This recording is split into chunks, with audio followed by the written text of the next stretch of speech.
All right, we're going to take a break. When we come back, we are talking coaches, and we are in a new generation. HBCU coaches getting jobs, head coaching jobs at PWIs for consecutive years now.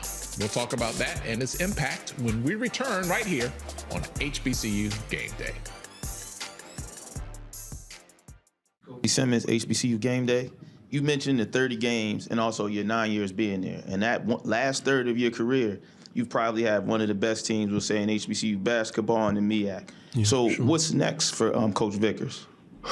Man, I don't know. I don't know, man. I don't know. Hey everyone, welcome back to HBCU Game Day. I'm Tali Carr, and Simone Stanley still in studios with us here in Atlanta. All right, let's talk about these head coaches, football and basketball. We've seen a lot of movement here in the spring. Larry Vickers, he was the head coach at Norfolk State, took them to the NCAA tournament. They ran through the MEAC. They beat Auburn during the regular season, all right? Beat them pretty good.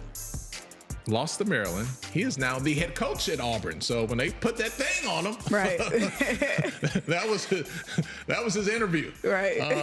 It is becoming kind of a common thing now. I mean, for something that never ever happened before, an HBCU coach getting a head coach at a Power 4, Power 5 school, or PWI in general, we just have not seen that. It has now become somewhat of a regular occurrence the last, 2 to 3 years.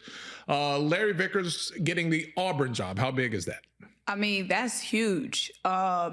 Since Coach Deion Sanders left Jackson State and went to Colorado, Larry Vickers is the first HBCU coach since him to go straight from an HBCU directly to a Power 4, Power 5 head coaching position. Like, that's insane, okay? Like, Larry Vickers, like, that's, you know what I'm saying? Big pay raise, huge pay raise. So the numbers, I got it right here. So his salary at Norfolk State, $214,000. His projected at Auburn, $575,000.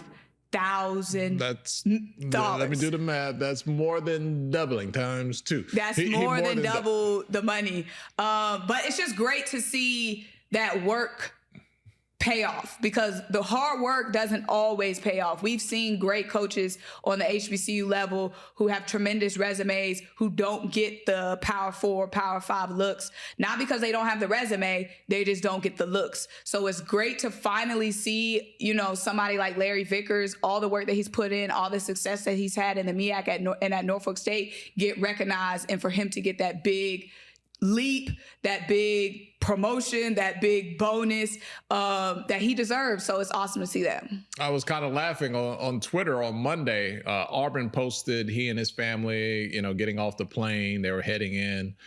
I told everybody at work, I was like, he probably said, thank God I probably don't have another bus in my future. Definitely not. Definitely not. Lots of planes at the Power 4 level. We also saw that Eddie George has left Tennessee State. He took the job at Bowling Green, a very familiar name in HBCU circles. Reggie Barlow on Monday was officially named the brand new head coach at Tennessee State. When you look back on the Eddie George era, he was hired along the same time that Deion Sanders was at Jackson State. What type of impact do you think Eddie George had during his time at Tennessee State? I think he had a very positive one last season. So he was with Tennessee State 4 seasons. Last season, 9-4. One of their best records that they've had in a while. Was able to be the Big South OVC co-champion. So he definitely left Tennessee State on a high note. And I love the Reggie Barlow hire, especially how quick it was. Bringing in a guy that is familiar with the HBCU landscape, has so much success at the HBCU level, not only as a player, but also as a coach, and just a wealth of coaching experience that he does have. But that's great for Coach George, because we know before he came to Tennessee State, he wasn't even really considering coaching. He got to coach his son. Definitely elevated, I feel like, the Tennessee State program since he's been there, kept them competitive, and now he's going on to Bowling Green, going on to that old PWI. You know, a name that took a small detour. Willie Simmons left FAMU. He goes to Duke as the running backs coach. He's only there for one season. He is now the head coach at Florida Atlantic. Not breaking news. He's had that job for a while. We just haven't played any football since he's been named. So we've seen a couple of different paths of how to get there. I'm still wrapping my head around the fact that this feels like it's a common thing now. We saw Tamika Reed, although it's not a Power 4 school, it was still a jump up for her to go from Jackson State to Charlotte. I'm so used to calling it UNC Charlotte. It was always UNC Charlotte when I was growing up. Oh, it but changed? Now they just say Charlotte. Oh, but okay. Same school. You know what we're talking about. Simone, I'm obviously much older than you, but this is even a new thing in your lifetime. Yeah, because I was like, UNC Charlotte. No, I'm saying the new thing being HBCU coaches going to PWIs. Like, Right. Do not stop, go. Right. Here's your new gig. Yeah. Tamika Reed, like you said, Coach Willie Simmons left FAMU, did one season at Duke as a running backs coach, so being on the staff, and now head coach at FIU. FIU. I said FAU. Okay. Took somebody else's job. Florida International. Okay. One of those Florida schools. Sorry. Sorry, Willie. But yeah, we're seeing a trend here. And it's happening. It just seems like the snowball is moving fast. You know what I mean? Like we're seeing the snowball is getting pushed down a steep hill.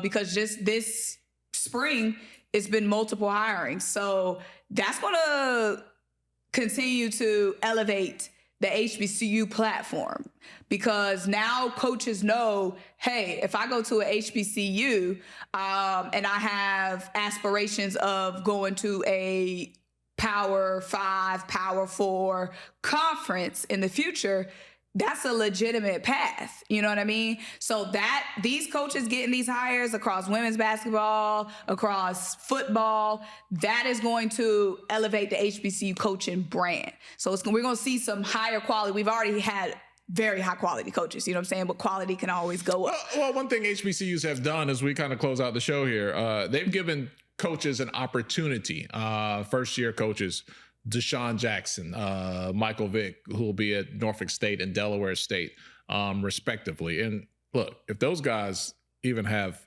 a little bit of success and can turn those programs around a little bit, you know they're going to get the looks from other places of people who really want to cash in on the notoriety and fame that they bring.